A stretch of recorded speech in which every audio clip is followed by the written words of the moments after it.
Hello সবাইকে, আমার নতুন আরো একটা ভিডিওতে সবাইকে স্বাগতম।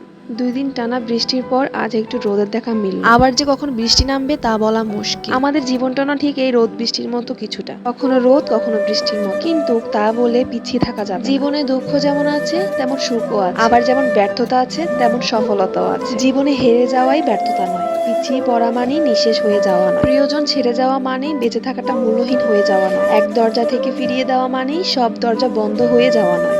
আমার মতে জীবনে দুঃখ আর ব্যর্থতা এই দুইটা জিনিস জীবনে হাসি মুখে বরণ করে নেওয়া উচিত। দুঃখ না আসলে যেমন সুখের মর্ম বোঝা যায় না, তেমনি তোমার জীবনে ব্যর্থতা মানেই তোমার ভুল শুধরানোর একটা সুযোগ।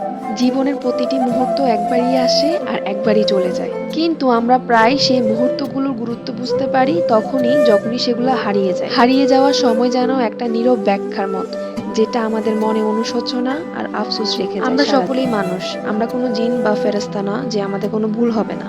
মানুষ মাত্রই ভুল করে, সবাই নিজের ভুল স্বীকার করে। যে ব্যক্তি নিজের ভুল বুঝে নেয়, স্বীকার করে নেয় এবং তার দায়িত্ব নিতে শেখে, সেই মানুষটাই প্রকৃত অর্থে বড় হয়। নিজের ভুল মেনে নেওয়া কখনোই লজ্জার নয়, বরং তা একজন মানুষের মানসিক পরিপক্কতা ও আত্মশুদ্ধির পরিচয়। এই কথাগুলো বলার একটাই উদ্দেশ্য, আমাদের আশেপাশে অনেক মানুষ আছে অল্পতেই ভেঙে পড়ে, একটু দুঃখতেও তারা কষ্ট পায়, সামান্য একটু হেরে গেলে তাদের ব্যর্থতা খাতায় তাদের নাম লিখে নেয়।